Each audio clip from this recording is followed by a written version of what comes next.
6 দফা দাবিতে শিক্ষার্থীদের আন্দোলনের মুখে ময়মনসিংহ কৃষি বিশ্ববিদ্যালয় অনির্দিষ্টকালের জন্য বন্ধ এবং শিক্ষার্থীদের হল ত্যাগের নির্দেশ প্রত্যাহার করার সিদ্ধান্ত নিয়েছে কর্তৃপক্ষ।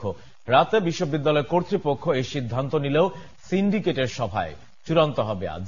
এর আগে রোববার রাতে বিশ্ববিদ্যালয় অনির্দিষ্টকালের জন্য বন্ধ এবং শিক্ষার্থীদের হল ত্যাগের নির্দেশ দেয় কর্তৃপক্ষ। তবে প্রত্যাখ্যান করে রেলপথ অবরোধ করে বিক্ষোভ করে আসছেন শিক্ষার্থীরা। 6 দফা বাস্তবায়িত না হওয়া পর্যন্ত আন্দোলন চলবে বলে জানিয়েছেন আন্দোলনরত শিক্ষার্থীরা। এদিকে মঙ্গলবার আন্দোলনের সময় ক্যাম্পাসে বহিরাগতদের প্রবেশ ও ছাত্রদের উপর হামলার নিন্দা জানিয়েছে শিক্ষার্থীরা। 6 দফা দাবিতে 1 মাস ধরে শিক্ষার্থীদের শান্তিপূর্ণ আন্দোলন চলছে। দর্শক, এই বিষয়ে আরো জানাতে ময়মনসিংহ থেকে যুক্ত হচ্ছেন আমাদের সহকর্মী কাজী মোহাম্মদ মোস্তফা। মোস্তফা, শিক্ষার্থীদের আন্দোলন ও কৃষি বিশ্ববিদ্যালয়ের প্রশাসনের সর্বশেষ পদক্ষেপের ব্যাপারে আপনি কি জানতে পেরেছেন, জানাবেন আমাদের।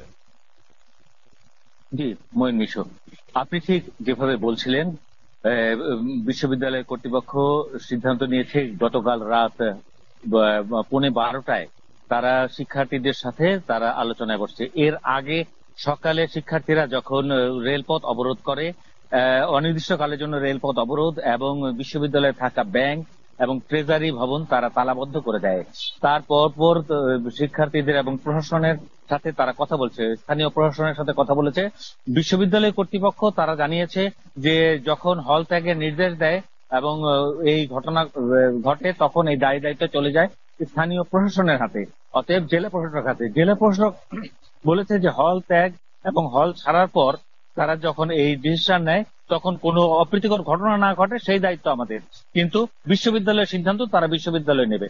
এরই প্রেক্ষিতে পরপর বিশ্ববিদ্যালয় প্রশাসন শিক্ষার্থীদের সাথে, আন্দোলনরত শিক্ষার্থীদের সাথে বিভিন্নভাবে যোগাযোগ করে তারা আলোচনায় বসার কথা বলে।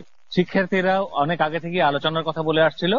এই আলোচনার প্রেক্ষিতে তারা তাদের যে 6 দফা, সেই 6 দফার মধ্যে 2টি দফা তৎক্ষণাৎ তারা রাত 12:15টার দিকে 2টি দফায় সিদ্ধান্ত পৌঁছে যে হল ছাড়ার নির্দেশ প্রত্যাহার করবে বিশ্ববিদ্যালয় কর্তৃপক্ষ, এবং যে প্রত্যাহার করবে সেটা হলো আজকে সিন্ডিকেটের সভায় যে হল ত্যাগের যে সিদ্ধান্ত হয়েছিল সেটি প্রত্যাহার করবে এবং তাদের বিরুদ্ধে, আন্দোলনরত শিক্ষার্থীদের বিরুদ্ধে কোনো প্রকার আইনি পদক্ষেপ এবং কোনো হয়রানি করা হবে না, এই মর্মে তারা লিখিত দেবে, এই ধরনের সিদ্ধান্ত।